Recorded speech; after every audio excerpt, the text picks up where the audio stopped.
On April 20th, 1990, Nintendo released the very first Fire Emblem game on the Nintendo Famicom. Over 2 decades and 13 games later, it has become one of Nintendo's most beloved franchises, and one of the greatest tactical RPG series ever made. One certainly worthy of celebrating such an occasion. While it wasn't the first of its kind, it was Shoso Kaga, Gunpei Okoi, and Intelligent System's marriage of epic tales of swords and sorcery with the thoughtful nature of turn-based strategy found in the first Fire Emblem game released 25 years ago today that helped popularize the genre of tactical role-playing games, creating one of Nintendo's longest-running franchises, and their most storied one at that. With that legacy in mind, what could I possibly do to celebrate this momentous occasion, especially in light of a brand new Fire Emblem title coming out in Japan, technically too, this very same year? Well, how about I talk about the game that got me into the series in the first place? And what a coincidence! It just so happens to be celebrating its 10th anniversary this year as well. Fire Emblem, the Sacred Stones, everyone.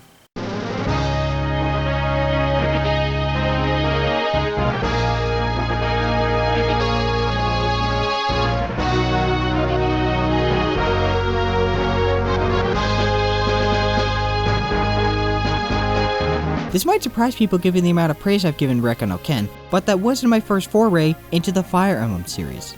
That honor goes to the third and final game in the series to hit the GameBoy Advance, Fire Emblem, The Sacred Stones. As a side note, I find it amusing that the third Double Dragon game on the NES and the third Fire Emblem game on the GameBoy Advance just so happen to share the same subtitle. However, what's more strange is that the next Fire Emblem game to be localized was not Fuen no Tsurugi. This is a spoiler for the epilogue of Fire Emblem, so feel free to skip ahead until you don't see Ninian.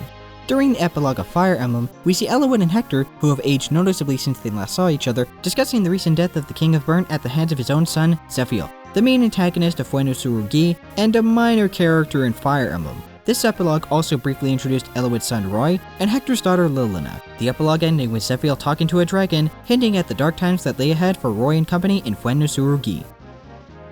And nothing ever came out of this. Supposedly, this epilogue was not included in the European release of Reka no Ken and had to be unlocked in the Japanese version, which makes its inclusion in the North American version all the more bizarre, considering all you have to do to unlock it is beat the game once. It's downright baffling when you consider that the main reason Roy was included in Super Smash Bros. Melee was to promote his upcoming game, but I digress. Whatever the reason for the epilogue's inclusion, Nintendo never did release Fuen no Tsurugi outside of Japan, and the next Fire Emblem game would have no connection to Roy, Eliwood, or the land of Elibe itself. On March 16, 2004, Nintendo of Japan announced they would unveil the next Fire Emblem game in April. Yep, even in 2004, video game companies like to announce announcements. This isn't a new phenomenon, sadly. In Shonen Jump's April issue, the next entry in the Fire Emblem series was finally unveiled. It was called Fire Emblem Suen no Kozeki, better known as Fire Emblem Path of Radiance. Yes, the next Fire Emblem was meant to be a return to home consoles after its absence on the Nintendo 64, as well as the series' 3D debut on the Nintendo GameCube. I imagine most of you are confused by this. Didn't I just say that the next entry in the series was Fire Emblem The Sacred Stones and not Path of Radiance? Well, let me explain. In June of 2004, Nintendo announced another Fire Emblem game, this one being for the Game Boy Advance. Both this new game, dubbed Seimei no Kosuke, and Path of Radiance were set for release in Japan during the winter season of 2004. Seimei no Kosuke made its planned scheduled release, hitting store shelves in Japan on October 7th, 2004. Fire Emblem Path of Radiance, on the other hand, suffered a delay that pushed the title to 2005, where it saw release on April 20th, to coincide with the then Fire Emblem series' 15th anniversary. Both of these games would be localized in the West during 2005, with the Game Boy Advance seeing its second Fire Emblem title reach North America on May 23rd under the name Fire Emblem The Sacred Stones. There were some minor tweaks upon localization, namely lowering certain unit stats, but Sacred Stones was brought over with far less changes than its predecessor. And yes, I do happen to own the Japanese version of Sacred Stones. The game took place on the completely new continent of Magbell, a land with no connections to Roy, Marth, or any of the previous games. In fact, this is the only game in the series to not have any direct connection with any other entry. Not counting DLC and Awakening, Magbell has been untouched for almost a decade, and Fire Emblem If shows no signs of returning to it anytime soon. No terrible commercial ever hit Western shores, though we did get this odd one in Japan.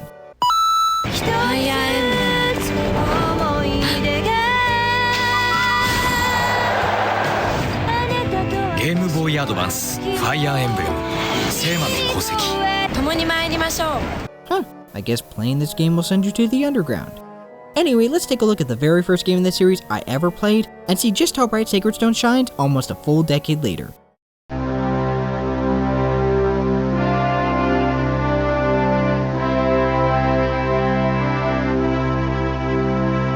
The story opens with a brief background on Magvel's history.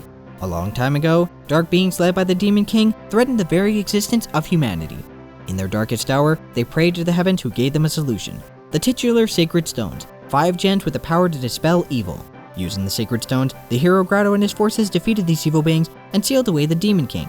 With no more dark threat looming over the continent, peace returned and 5 nations were formed around the Sacred Stones: Renee, Frelia, Shahana, Roston, and Grotto.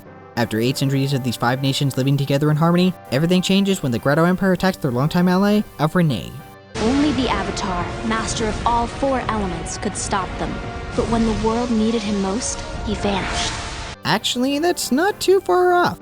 As more and more territories are taken by the invading Grotto forces, their only hope is the king's son, Ephraim, and his men. Unfortunately, they've lost contact with him, so they can't count on any help from him or his forces. It's only a matter of time before the capital falls. With that in mind, the King of Renee sends his daughter, Erica, and a handful of knights to their allies in Frelia. Upon arriving in the neighboring nation, Erica learns the fate of her family. Her father's life was taken by Grotto's forces, but her twin brother still lives and fights on, venturing deeper and deeper into Grotto territory. Knowing the danger he faces, Erica sets off with what few soldiers she can muster to aid her brother, quickly discovering that strange monsters from the days of the Demon King have risen to terrorize humanity once again. What's causing these creatures to crawl across the continent of Magvel? Why did Grotto attack its former ally? Will Erica be able to save her brother? Of course she does, because it's a major mechanic in the game. And before anybody cries out spoilers, I should point out that several promotional pieces prior to Sacred Stone's release mention that Erica and Ephraim play a major role in both the story and its mechanics.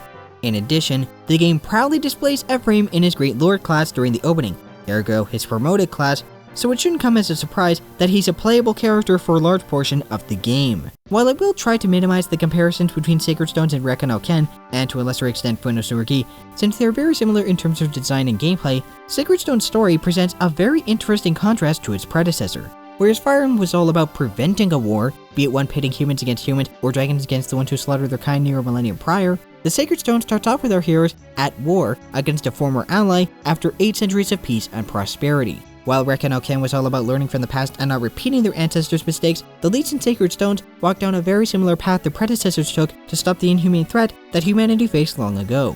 In addition, both sport an excellent use of storytelling through gameplay. In the case of the Sacred Stones, there are some clever hints of mechanics scattered throughout the game that shows beginners how to play the game without the need for a tutorial, and a ton of memorable moments that show the might of the Grotto Empire, that this war is one that won't be won easily. Most interesting of all, the leads in Fire Emblem either don't have siblings or don't place much emphasis on the relationships they share with them. Something which is rather unique when you consider that almost every entry in the Fire Emblem series features a sibling for the main character to interact with. But in Fire Emblem, Lyn is an only child who's orphaned before the opening prologue, Eliwood's family extends to him and his parents, Hector is the only one that has a sibling, but his brotherly bond isn't explored much outside of his tale. Even then, it doesn't amount to much more than a very well-told subplot. The relationships that were given the most attention were the ones they shared with each other as friends, as well as the relationship between Ninian and Eliwood. Sacred Stones, on the other hand, spent a lot of time fleshing out the relationship of Erica and Ephraim as both siblings and comrades in a conflict neither one of them wants to take part in. However, the main problem the story suffers from is a split narrative. As mentioned earlier, both Erica and Ephraim play a large role in the story, with each of them receiving their own unique routes to choose from, similar to how in Fire Emblem, you could choose between the 3 different leads. The difference is that Fire Emblem gave you the option to choose between the trio's tales at the very beginning, assuming you beat the game once, whereas the Sacred Stones forces you to experience the first 9 chapters every time before you can choose between the twins' 2 branching paths. In Fire Emblem, all the key plot details are kept in addition to whatever new details are fleshed out, like the aforementioned relationship between Hector and his brother, presenting a different perspective on a familiar tale. In the Sacred Stones, it isn't a matter of choosing 2 different takes on the same story, but rather choosing between the same story with one option that withholds major plot points found in the other. Erica's route leans more towards filling in the lore of the Demon King, the politics of Carcino, a new land with no Sacred Stones and a focus on trade, the disappearance of Johanna's heir, and the alliance with Roston. Ephraim's route, meanwhile, delves more into the wavering loyalty of Grotto's generals and That's about it. There's a brief mention about the increase in tremors, but it doesn't contribute to the plot until the very end. In Ephraim's route, most of the plot points established in Erica's go completely unmentioned, whereas the ones in Ephraim's are given more attention in Erica's route. At the very least, most of them are given some form of acknowledgement. Each route also locks out certain conversations between bosses or changes them altogether. In the case of Ephraim's route, this means even more character development is dropped for a minuscule trade-off. Not to say that his route isn't enjoyable, just that it isn't enjoyable as Erica's, mainly because there's not a whole lot to Ephraim and his journey. He's a skilled warrior and a great leader, something which is reflected in the game because he is one of the best characters you can use in Sacred Stones, but Ephraim just isn't that interesting of a character in comparison to his sister. There isn't much depth to him, there isn't an arc, any progression to his character. Ephraim never grows as a result of his actions. None of the events within the story or his route have any impact on him or further develop him as a character. He starts off as a skilled soldier who cares deeply for his sister, and ends up as the same skilled soldier who cares deeply for his sister. There's an element of tragedy in his leaving and not being able to save his father, but nothing comes from this aside from a line or two espousing about how he won't let that happen to his sister. I can understand why some people might not like Erica since her optimism and kindness does underlie a certain naivete, but she does have her limits and grows as a result of the story. There's an arc to her character, one which is more interesting than her brother's lack of one, and has a fitting resolution, best exemplified in one of the earlier chapters when confronting a Grotto soldier who uses a little girl as a hostage, for what reasons I won't give away.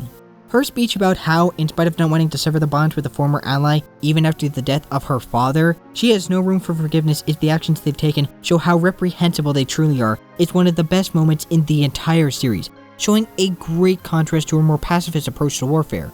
Ephraim never has this kind of moment. His title changes from Prince to King, but the character is, unfortunately, static, even with the aid of support conversations. His best moment is when he recruits his former teacher and Grotto's highest ranking general in a moment tantamount to suicide for his life's work being gone in a flash.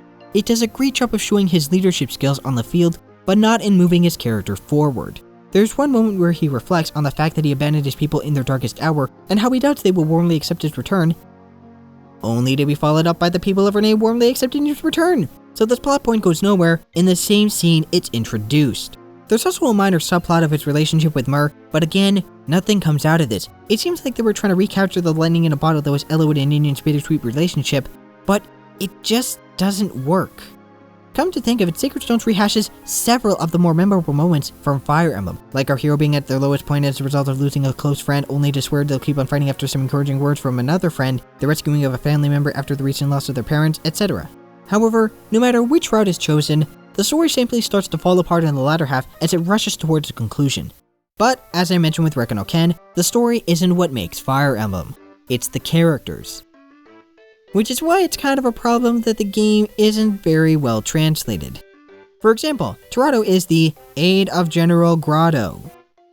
For the record, there is no General Grotto. Grotto is the country he serves. From what I've read, most of the focus when it came to localizing the two Fire Emblem games fell upon Path of Radiance, which came out later that same year, and it shows. A lot more care went into polishing up the writing there than in Sacred Stones. The translation in Sacred Stones is very dry, quite possibly the worst out of the localized entries. The end result is several unnatural exchanges of dialogue or lines that don't make any sense. At the end of Chapter 8, Ephraim mentions some otherworldly powers were enlisted by Grotto, which implies those grotesque monstrosities you fought earlier are working with the Empire. Then, in Ephraim's Chapter 12, he seems shocked that both Grotto and those creatures are on the same side. These two events completely contradict one another. Don't get me wrong, the characters are still well developed and the conversations they share help paint a better picture than what we do see of them in the main story, but they fall prey to that aforementioned dry translation. There's more than a few moments which don't sound like how people normally talk. And I'd be remiss if I didn't show you this scene, where Erica says she knows her brother is alive because the bracelet told her so. And no, this is never brought up again. The cast is also among the smallest in the series, at only 33 playable characters. This isn't necessarily a problem in and of itself. As Radiant Dawn demonstrated, the opposite of this is definitely not for the better, but a fair amount of the characters are given less opportunities to explore them via the relationship they share with one another. Part of that is due to the way they're structured. They're more personally connected to one another, be it by the borders they share or the bonds they've already made before the war, so a fair amount of their conversations are filling in background details rather than furthering their development based on said background information. Speaking of kinship, let's talk about the elephant in the room.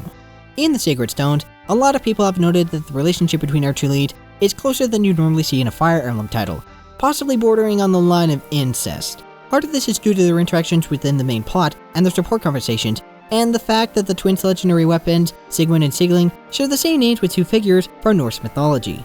Specifically, the epic known as the Volsunga Saga.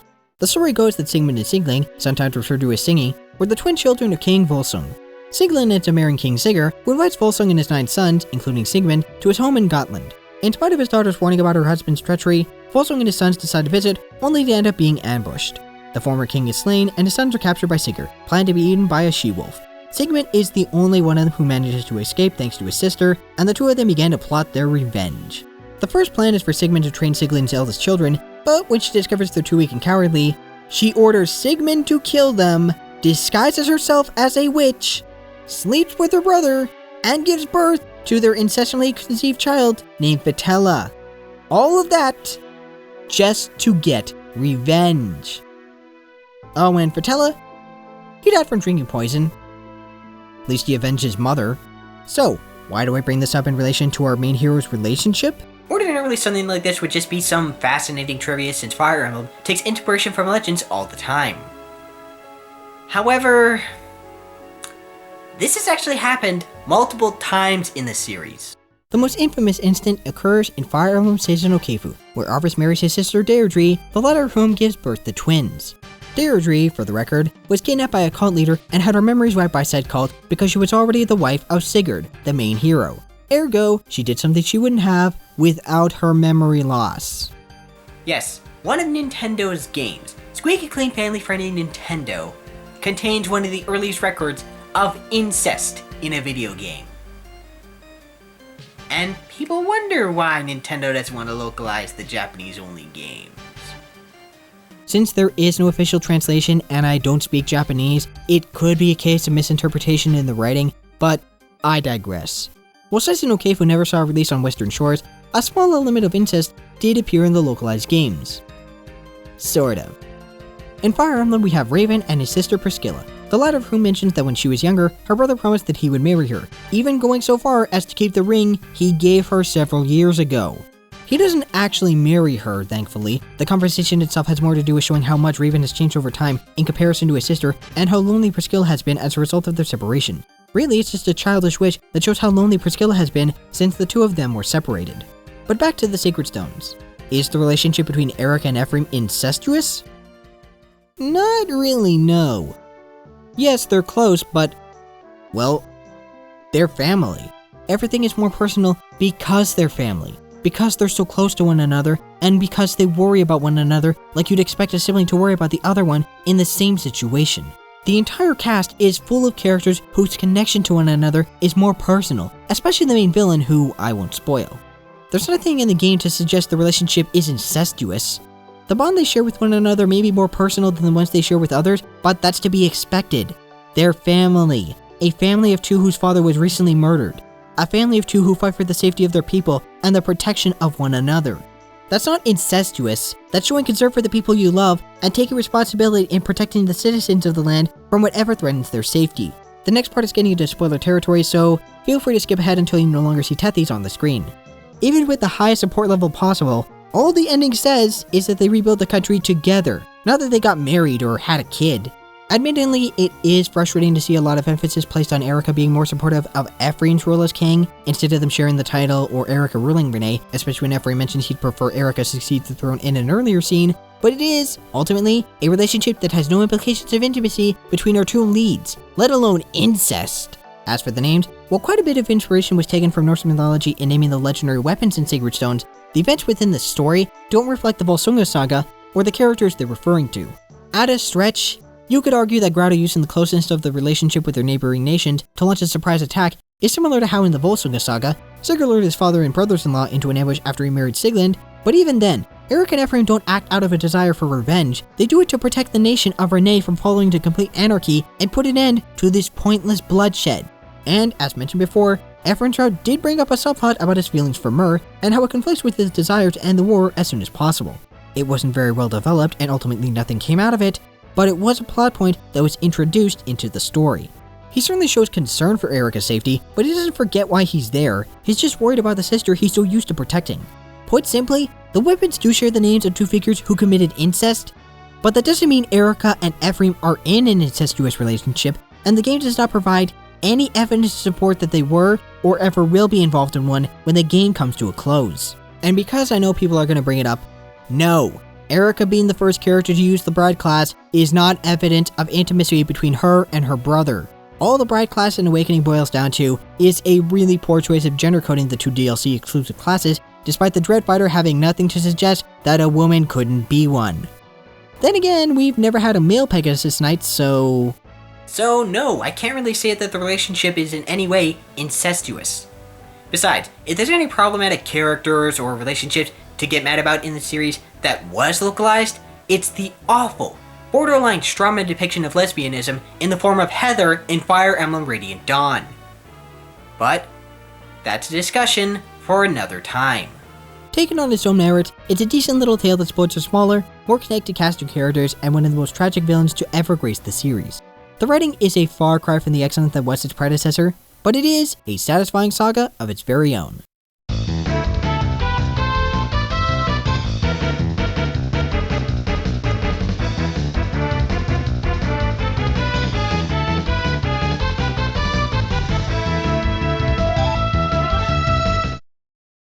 It's a trap!